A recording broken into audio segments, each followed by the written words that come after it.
What's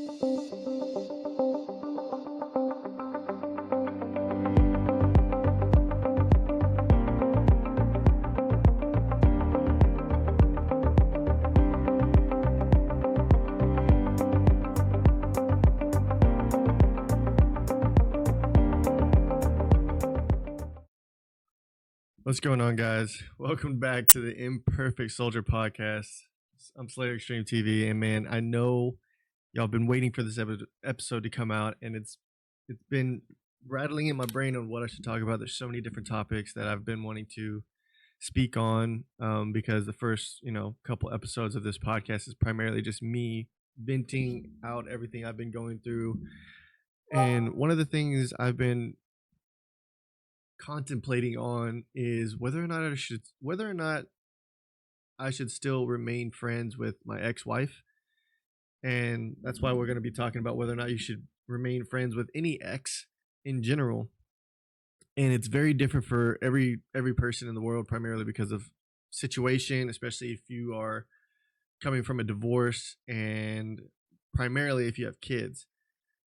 And it's one of the hardest things to figure out for me, is because I hold no ill will to my ex.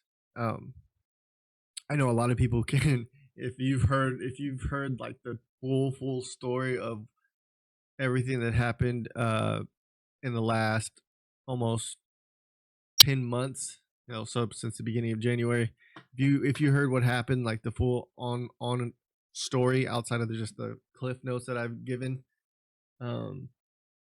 you'd probably think I was crazy or an idiot and be like, man, why are you freaking wanting to remain friends and keep in contact with that individual, And it's understandable. I understand where people are coming from. I mean, anybody that gets cheated on or gets treated terribly and gets manipulated or whatever the case may be for whatever situation you're dealing with, you should not remain friends with them. You shouldn't remain in contact with them, especially if it has anything to do with abuse.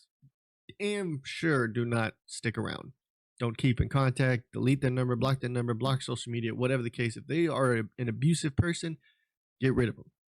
Don't keep them around, because if you do, you're keeping that door open for more abuse to sneak on in there, and then for all we know, you could end up slipping back into that toxic environment to the degree that you're back to getting abused in some form of way that you don't deserve. So so basically that's the topic we're talking about. Should you remain friends with an ex? I have Monster on my glasses. Sorry, apologies. Anyways, I've always been told as a kid, man, if you break up with somebody, let them go. Don't worry about it. Don't remain friends with them. Don't stay with your ex. Don't keep in contact with your exes or anything like that. And I wasn't told that by family by any means. No, that was by friends, society, the world. That's literally what I grew up around. And keep in mind, I'm 32, so I was born in 1991. So I grew up in the old days. My old days, I should say. But as time has progressed, I've learned that why can't I remain friends with that person? Oh yeah, we dated. Okay, sure. Why can't I remain friends? No one could actually tell me, why can't I remain friends with an ex? Outside of whether it was like super toxic or if it was an abusive relationship, I can understand not remaining in contact and being friends with those two things, being the abuse or the toxicity. That's just poison. So if the ex doesn't meet those two requirements, why can't you remain friends with them? Now, there's a lot of people out there that could probably say, oh, if you remain friends with your ex, you're giving the illusion that you still like them, or you're only wanting them to stick around because you still want to have sex with them, or you have hidden feelings for them, or there's always something. But you can remain friends. You can be friends with the opposite sex and be friends with your ex and have zero attraction to them in that manner. It's very possible. It's just a matter of where are you at in your mental state. Now, if you're mentally still in love with that ex and still have feelings for them and still I wonder if things would be different now because they've changed so much.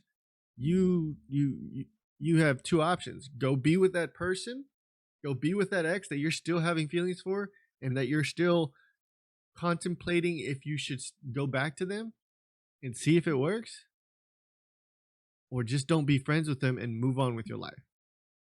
That's if you have that state of mind of where you're still contemplating, well, do I still love them to a degree and blah blah blah. Yes, of course, go try to be with them.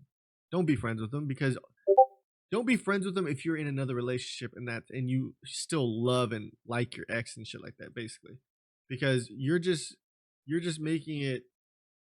That means you're just literally going to hurt somebody else to go back to an ex, and that individual you just hurt is going to be under the assumption that, what was wrong with me to where you just went back to the ex you left that you talked so much crap about.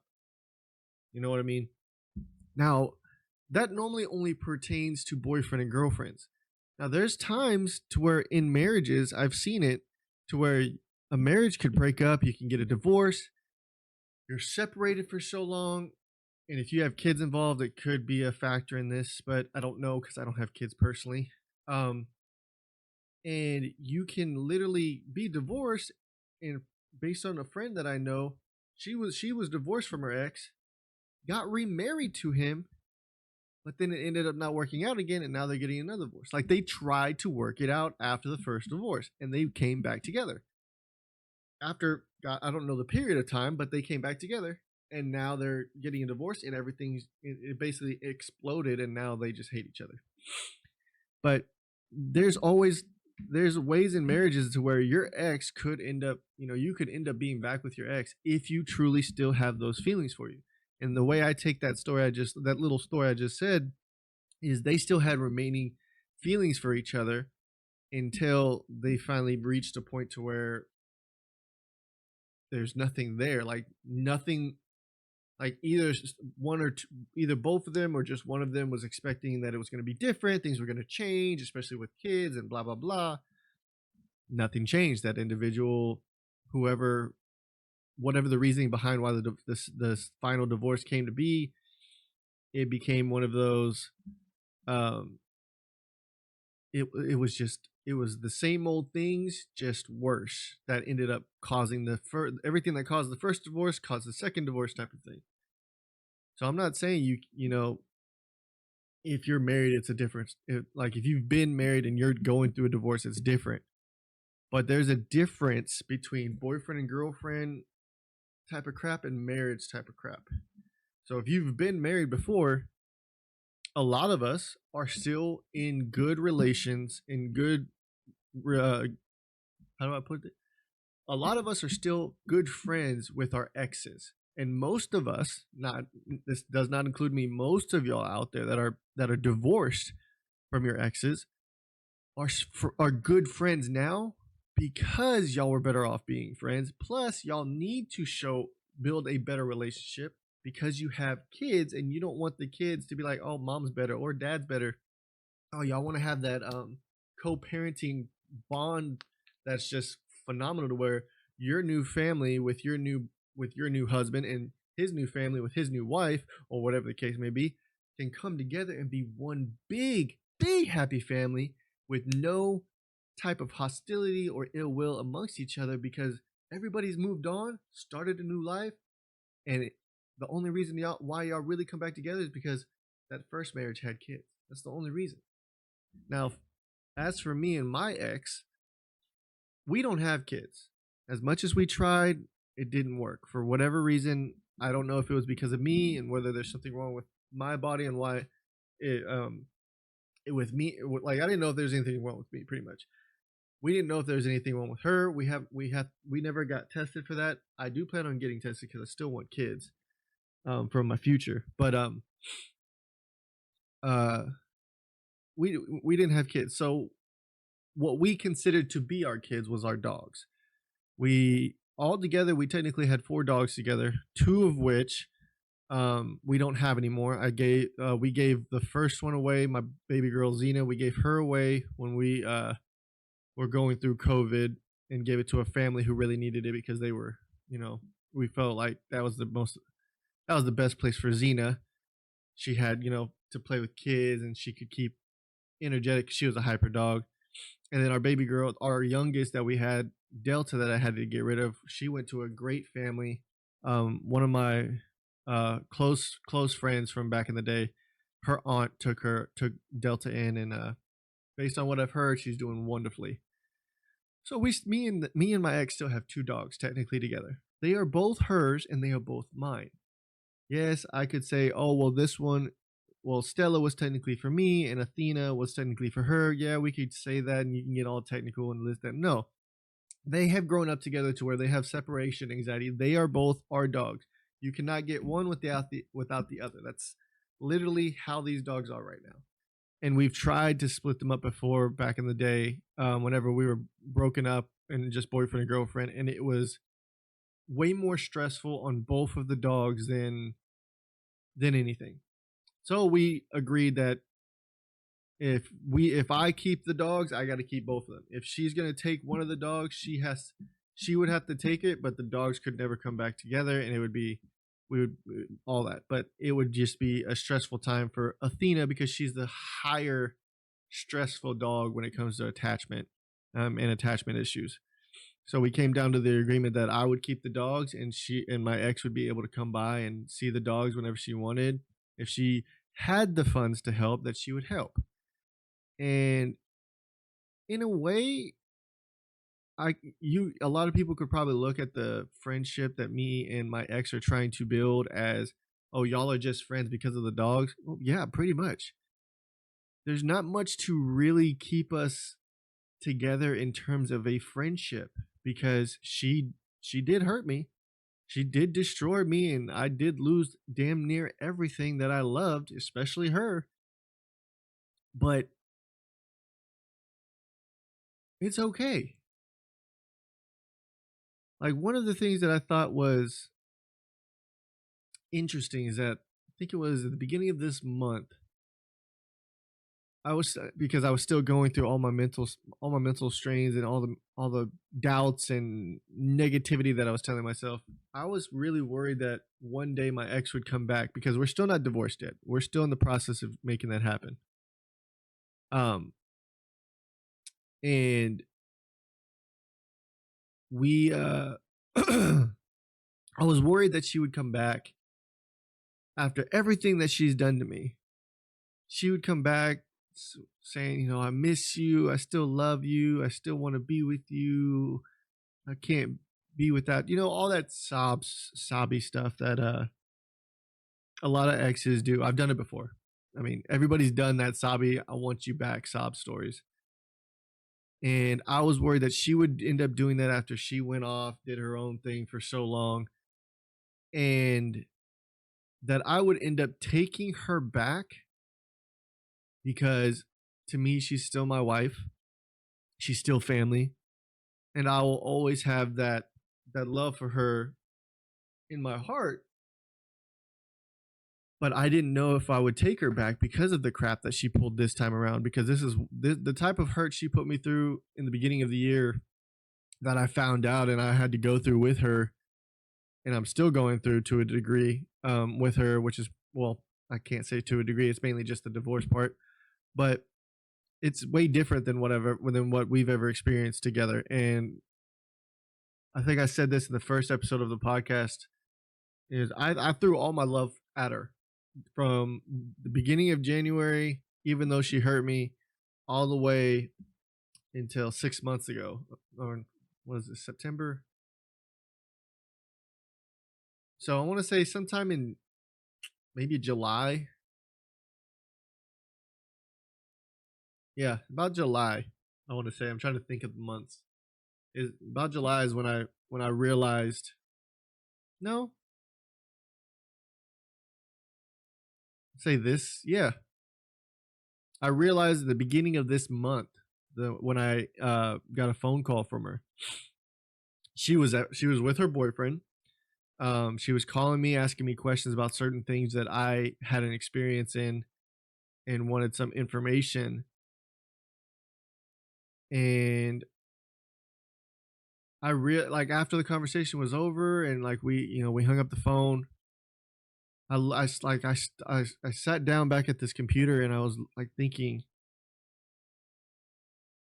I like the only thing I could think of was, do I still love her? Like I just told her over the phone, like I only see you as a friend. I don't have any love for you except for as a friend now. And I truly thought about it after the conversation, and I was thinking to myself, do I still love her? And in reality, no, I don't. I have no feelings for her whatsoever. I have no sexual feelings, no attraction, no nothing. Now, this is not saying that you can't get those feelings back if you truly wanted those feelings for an ex. It's not saying you can't do that. But there's a certain limit and a certain threshold I believe that a person, any person, man or woman, that you can reach to where you've done everything humanly possible. You've thrown all this love and affection and motivation and inspiration that you want to still fix this and do this regardless of what the hell transpired. But because that other person doesn't reciprocate that and doesn't show that that's what they want as well, it it feels like it's being thrown back in your face. So once you reach that limit of you literally have nothing more to give, you reach that point to where you realize I can't do it anymore. Like I'm not about to I'm not going to keep hurting myself. I'm not going to keep attempting and trying when it's just a one-way street because I'm the only one doing it. And I reached that I finally realized like I don't love you anymore. You're great. Like you're awesome. You're an awesome person. I will remember everything we went through, all the good times, everything we learned together. You know, I'll still remain friends with you. I forgive you for everything you've ever done to me, even recently, because I don't want anything bad to happen to you in your life. And I want to be able to move on with mine and not hold on to that regret and that guilt or that pain or whatever the hell it may be for whoever you are. You don't want to hold on to all that, so you need to forgive that ex regardless of what they did, regardless if it's abuse, regardless if it's blank blank blank. It does not matter. You're not forgiving the person for them. They have to deal with their own forgiveness. They have to forgive themselves. That's on them. You are forgiving them for you, because that's the only way you can truly move on and let go. Because the past is the past. It's behind you for a reason. All right. You should not be looking back and then every now and again looking back forward and you go like, no, you can't be doing that. I did that my entire life for 32 years thinking that was the right way to live. And if it wasn't for how I see it, if it wasn't for what God made happen this year, I probably would have kept trying to look forward, but at the same time looking back as if I had eyes in the back of my head. Like I can't do that.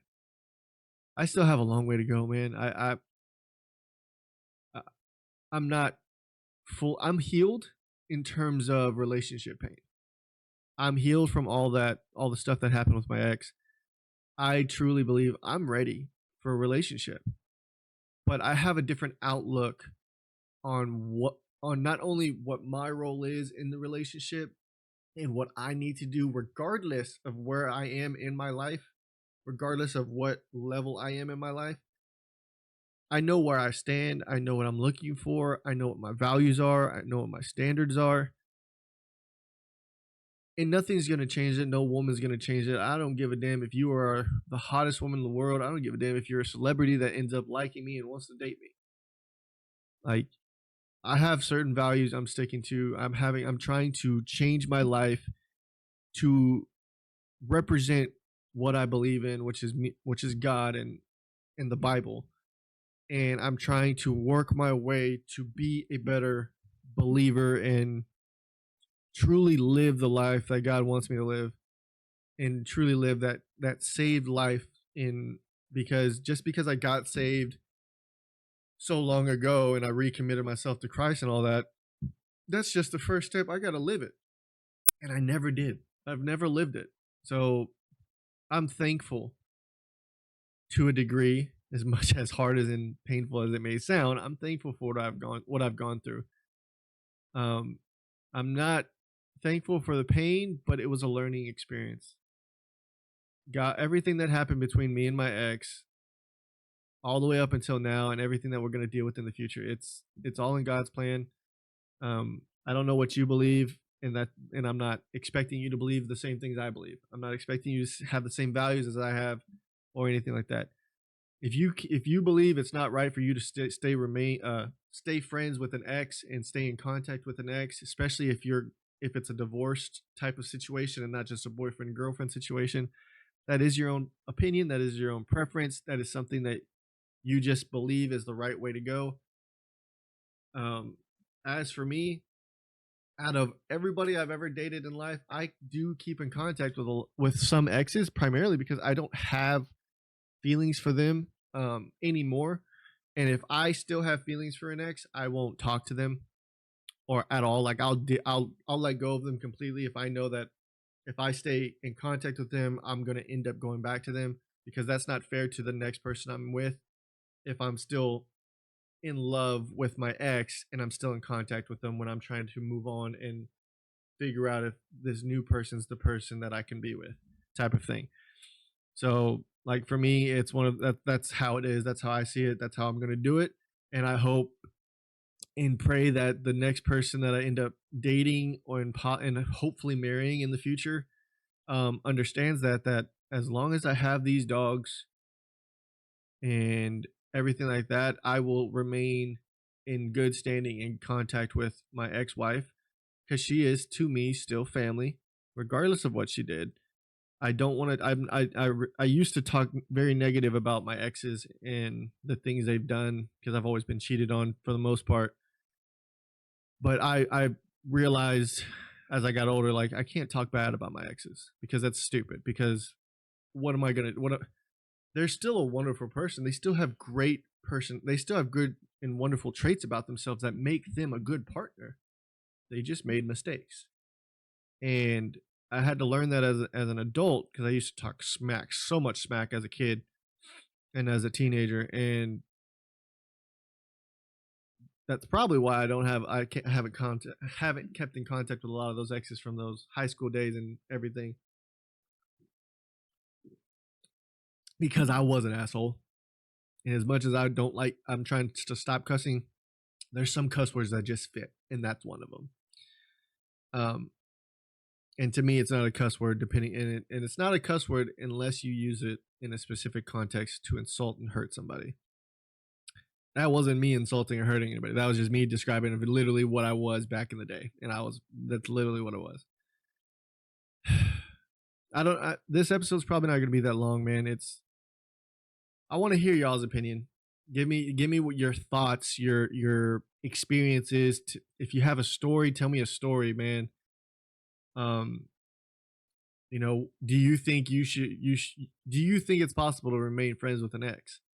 And that's the question I'm asking you guys, that I want to hear from you. I want to know what you're thinking. I want to know what's going on in here. I want to know your experiences, because to me, with my unique experience, with what I'm uniquely going through, even though I say unique primarily because me and my ex are different from everybody out there. But the situation may be similar, but it's different in a way. Um, so hey, if you may not agree with me, you may not agree with with how I feel and my opinion, and you may say, no, you should not be friends with your ex. She did this to you. She hurt you. Blah blah blah. Look, I understand where you're coming from. You probably have reasons to back up why you're saying that. But in retrospect, there's nothing wrong with it. There's nothing wrong with remaining friends with an ex if you 100% have no type of feeling that surpasses friendship. You have no lustful thoughts, you have no attraction, no affection, nothing. It's all friendship based, and that's it, nothing more. Then it's okay. In my opinion, it's okay. But the only person that's going to know that is you. Like, the only person that knows that unless I tell you, only I'm going to know that I have no feelings for you, for any of my exes. If I choose to have no feelings for them, I have no feelings for them. Now, in terms of my ex-wife, like I already explained, I've just realized recently that I don't love her in that manner anymore. I'm okay with being friends with her. I don't give a shit what she does. She can go have a boyfriend, go do whatever she want to do, go live her life. I'm going to do me. I'm going to work on myself. I'm going to focus on the things I should have been focusing on since I dated her and since back in the day. I should have done all of that. And that's what I'm going to do now. There's no better time than the present to focus on you and to learn basically what I'm trying to learn, self-love. I would love to be in a relationship right now. I would love to start dating somebody. I would love to fall in love again. But in the meantime, while I look and search for all that and allow God to possibly even bring somebody to me, I'm going to work on my relationship with God, my relationship with my family that I damn near torched. Excuse me. And I'm going to work on myself. Because to me, the love that I have for me, I've always thought died. And it's time to prove myself wrong and prove to myself that that self-love is still there, and it's going to be my motivation to keep pushing everything, to keep pushing this podcast, to keep pushing my streams, to keep motivating me so I can make actual gaming video content for video games on this channel and all different types of stuff. Get back into making TikTok and everything. And it's all thanks to the fact that I had that realization, man, I'm really able to move on now. I'm not in love with my ex. I can be friends with her. I can have conversations with her whenever she wants to talk to me, because I don't really reach out to anybody these days because I'm more focused on other things in life. Unless I'm trying to hang out with you and like say, hey man, hey, we're going to adult night at the skating rink. Hey, come on. Unless I'm doing something like that, I'm not really reaching out to many people. There's very select few moments that I will reach out personally and talk to people because I'm not busy anymore. But for the most part, I'm focused on making this a job in a career and making it lucrative to at least where I can at least afford groceries and pay my mom back. That's pretty much my minimum goal is to make enough money a month from YouTube that I can either just put gas in my car and put food on the table, and or reach that point to where I can at least afford a decent type of rent every month, you know. And so, yeah, I hope y'all enjoyed this episode, man. It's a very short episode because it was just something that came to my mind in the last couple and since last week actually, and I've just been thinking about it. There's a lot of other topics I want to talk about, and about my life, about my past, about things I've done. And we're just going to take it one step at a time and see which one hits harder next week. I do appreciate y'all stopping by for this episode 3 podcast video. If you critique me, man, let me know in the comments on what you think. If you think there's other things I can talk about, if you like, if you have topics you personally want my opinion on, if you want to know if I've been through something, let me know in the comments. I really would appreciate that, because it would give me more things to talk about, to just build this podcast up to where we just grow and grow and grow until we blow up, or at least the channel blows up and all the content blows up and we literally can just do everything with upgraded equipment and all that crap. Make sure to hit that like button and subscribe to the channel, man. It really would help with the algorithm. We're on the road to 500 subscribers. We're at 203 right now, and it's free, man. Hit that button. It's not that hard. I'm doing all this by myself. I'm literally have nothing to lose. So, and you have nothing to lose either. You will watch me grow into a better and better and better person, as well as content creator, if you stick around and hang out and just be patient with me while I learn and develop all these skills that I'm trying to develop, to better the experience for you guys when I make content. If you want all the other social medias and stuff are in the description down below. If you want to help support the channel in your own way in terms of like donating money or whatever the case, I appreciate that. I don't expect you to do it. I really don't. I'm not asking for it, but all that information is down below in the description as well for, I think, PayPal and Cash App. I really just like the fact that y'all are here watching the videos, and I hope y'all really just stick around for that more than anything. Come by and check out my streams. I'm trying to stick to a schedule and stream from 2 starting at 2 p.m. Central Standard Time. Um, just because it is the school year and most people are at work, so 2 p.m. seems about a reasonable time to start streaming for me, especially since I can sleep in super late because I normally don't sleep at night. But I hope you guys would stop by the streams. They're here on YouTube on my channel. Make sure to hit that notification bell so you can get notified when a video is posted or when I am streaming. And if that's too much, man, just be a part of the community Discord down below in the description, and you'll get notified when I go live or when a video is posted, as well as other community members that are trying to grow as streamers and content creators as well. I hope y'all have a wonderful day. I hope y'all will stop by the streams every once in a while, and hope y'all have an amazing rest of your week and your weekend. I'll see you in the next episode. I love you, and thank you again. Peace.